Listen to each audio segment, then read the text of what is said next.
Chicos, muy buenos días. Por favor, en este momento vamos a empezar con un tema nuevo para nuestro trabajo.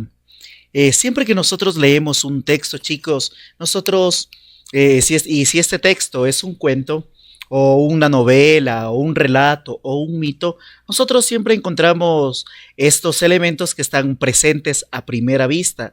Ejemplos de estos elementos son los personajes, ¿verdad? Y sabemos que los personajes son estos seres de ficción que están encargados de realizar una acción dentro del texto. Entonces, chicos, vamos a partir de eso para poder trabajar con el tema que se va a plantear en esta mañana. El día de hoy vamos a hablar sobre los elementos denotativos del texto narrativo. Primero vamos a hablar un poco sobre la palabra denotativo, por favor. A ver, chicos, la palabra denotativo significa aquello que está a simple vista, aquello que no necesita de una interpretación. Entonces, por ejemplo, yo camino por la calle y veo a una persona caminando al frente, ¿verdad? ¿Qué es lo que veo a primera vista de esa persona? Veo tal vez que es una persona mayor o que es un niño. Veo que si es un hombre o una mujer, ¿verdad? Son cosas que simplemente con verlas yo las puedo saber. Sin embargo, hay cosas que yo no puedo saber. No sé exactamente su edad, ¿verdad? No sé si es un niño, si tiene 9 u 8 años. Tampoco sé su nombre. Tampoco sé de dónde viene, a qué se dedica. Para yo averiguar todo ello, necesitaría acercarme a esa persona y preguntar. Entonces, ahí serían otro tipo de elementos, los elementos que no están a simple vista. Sin embargo, para el ejercicio de esta mañana, nosotros vamos a situarnos específicamente en los elementos que aparecen a simple vista, que se denominan elementos denotativos del texto narrativo. Los elementos que aparecen a simple vista, chicos, son 4. Los personajes, los escenarios, los objetos y algo que denominaremos de ahora en adelante como acción narrativa. A ver, chicos, lo primero que nosotros debemos hacer es buscar un texto. Creo que todos, por ejemplo, conocemos el texto de Caperucita Roja, ¿verdad? Entonces, en la parte de acá arriba, escribimos primero el título del texto, ¿verdad? Caperucita Roja. Y luego vamos a escribir el tema del texto. A ver, ¿sobre qué trata Caperucita Roja? Todos hemos escuchado esta historia de este cuento infantil que ha tenido varias adaptaciones, que muchas veces hemos visto en la televisión. Entonces, podemos decir que el tema del Caperucita Roja es la obediencia, ¿verdad? O seguir.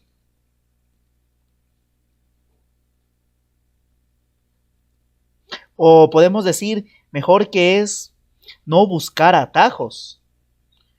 Porque todo el problema de Caperucita va a ser el momento en que ella empieza a buscar atajos. O en vez de poner no buscar atajos, podemos decir que el tema de Caperucita es no hablar con extraños. Porque el lobo es alguien que aparece en la historia y va a hacer que Caperucita tome otros tipos de decisión. No hablar con extraños. Y la fecha, obviamente ponemos la fecha que vamos a realizar este trabajo. En este caso, el día lunes 23 de noviembre del año 2020, ¿verdad? Por favor, ustedes terminan de completar la palabra noviembre de forma completa. Ok, chicos. Pensemos entonces, vamos a continuar. ¿Qué son los personajes? Los personajes son los seres que van a realizar una acción dentro de un cuento, de un relato, de una película. Sin embargo, existen dos tipos de personajes, aquellos que llamamos principales y los secundarios. ¿Qué diferencia a un personaje principal de un secundario? El personaje principal es aquel que nosotros podemos llamar indispensable, aquel que no puede en ningún momento obviarse de la historia. Si yo, por ejemplo, lo saco de la historia, esta historia pierde sentido.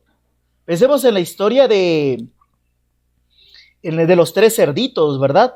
Entonces en la historia de los tres cerditos viene el lobo. ¿Qué pasa si saco al lobo? Entonces obviamente el cuento no tendría sentido. O pensemos en esta película de Batman, ¿verdad? ¿Qué pasa si quito a un villano, verdad? Si ese villano es Ra's al Ghul, si ese villano es el Joker, ¿verdad? Entonces, si lo saco a esos personajes, esas películas no tendrían sentido. Sin embargo, los secundarios son aquellos que pueden salir de la historia, ¿verdad? Que pueden salir, que pueden simplemente omitirse, mejor dicho. En el cuento de Caperucita Roja, ¿cuáles son los personajes que en orden de aparición son principales? Personaje principal obviamente va a ser Caperucita. Pero para la gran acción, la mamá de Caperucita, ¿puede omitirse? ¿Hay sentido? Podríamos decir que sí, ¿verdad? Entonces la mamá sería un personaje secundario. Luego viene el lobo. ¿Hay historias sin el lobo? En este caso, no hay historias sin el lobo, por tanto será un personaje principal. La abuelita de Caperucita. ¿Tiene sentido la historia? Obviamente que si la sacamos y en vez de poner una abuelita ponemos, por ejemplo, una tía, una amiga de Caperucita, una compañera de la escuela, la historia no sería la misma, ¿verdad? Y como no puedo sacarla, va a ser también un personaje principal, ¿verdad? La abuelita. Y el último personaje, el leñador o el cazador, según la versión del cuento, ¿verdad? ¿Qué es lo que hace él? Él va a salvar a Caperucita. Entonces, ¿es indispensable? ¿Qué pasa si es que nadie salva a Caperucita? ¿El cuento sería el mismo que nosotros conocemos? Obvio que no sería el mismo. De forma que no podemos tampoco olvidar al cazador, que en este caso será nuestro último personaje indispensable o principal. Y como único personaje secundario de este cuento se encuentra la mamá de Caperucita.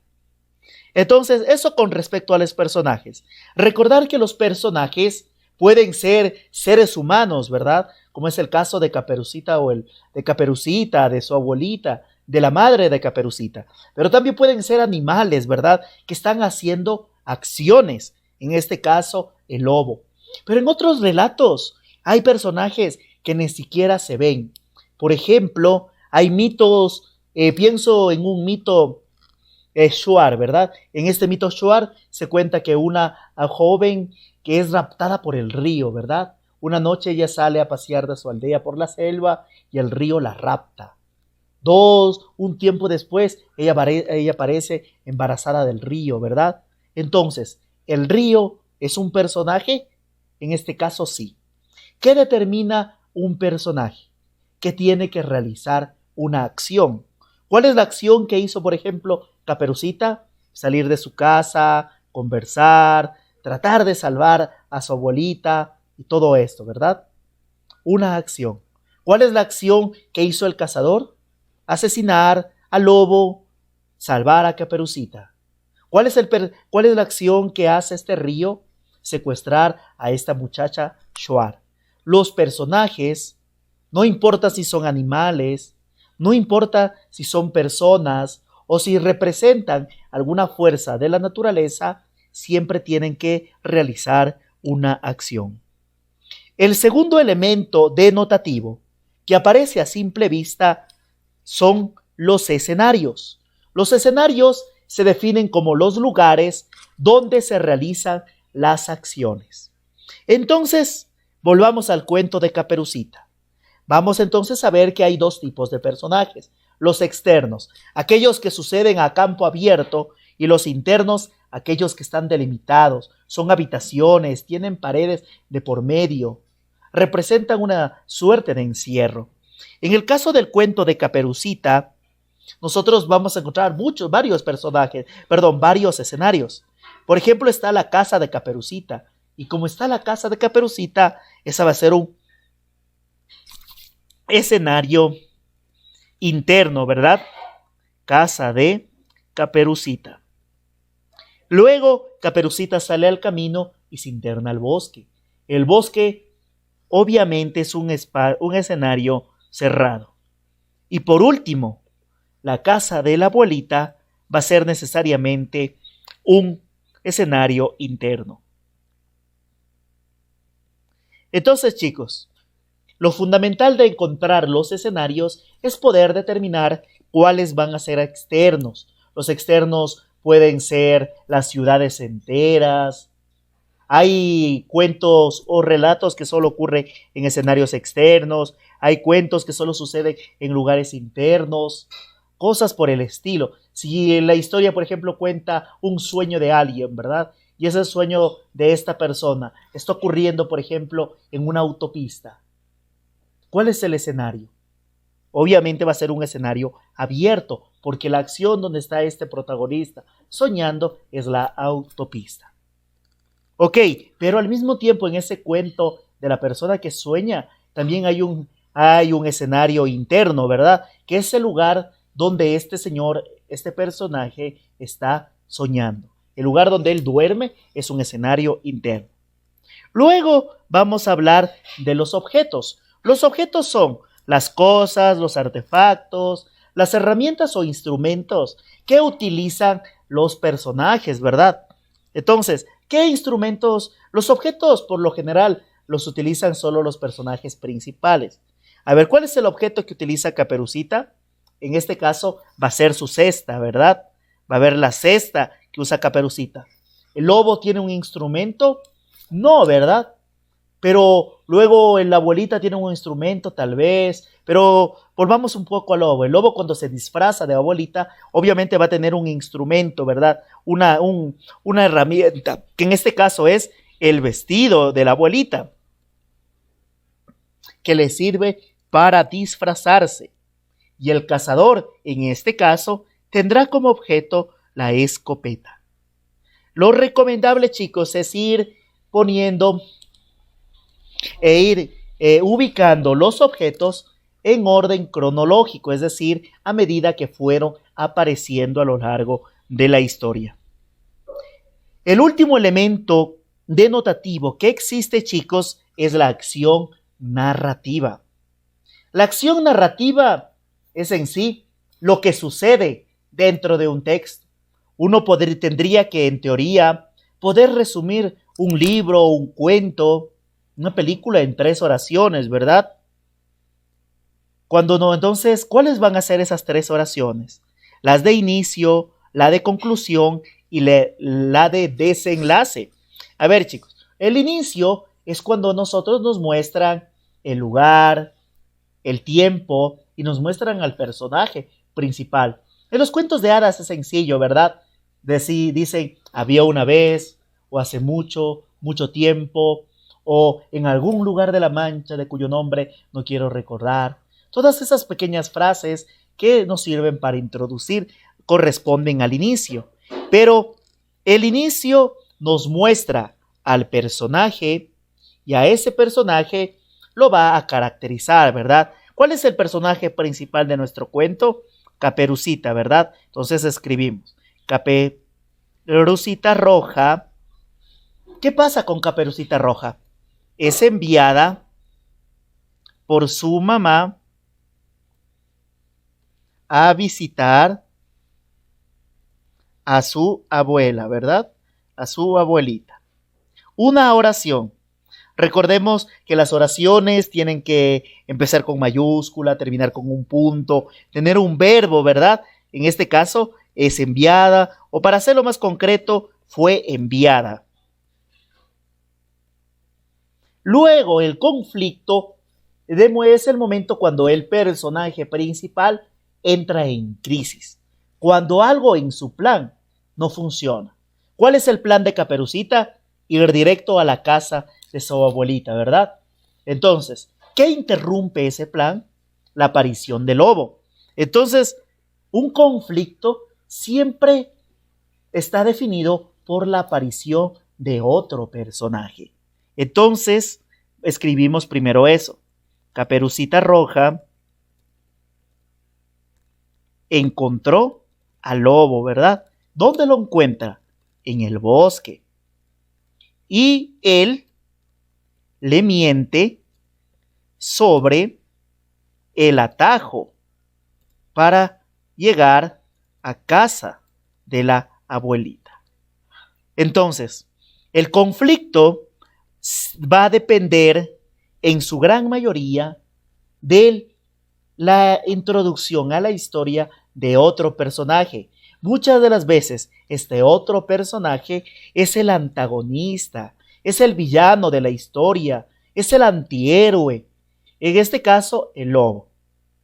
El desenlace, en cambio, nos va a contar si el problema que se presentó anteriormente se resuelve o no se resuelve. ¿Cuál fue el problema de Caperucita? El que no va a poder llegar rápido porque fue por un lugar, porque el lobo le mintió sobre el atajo, ¿verdad? Y el lobo aprovechó ese tiempo, fue donde la abuelita, se la comió, ¿verdad? Todo queda ahí. El lobo se come no solo a la abuelita, sino también a Caperucita. ¿Ese es el final? Obviamente, el desenlace va a ser que el lobo muere asesinado por el cazador. Y de esta manera, chicos, nosotros hemos encontrado los elementos denotativos que tiene un texto narrativo.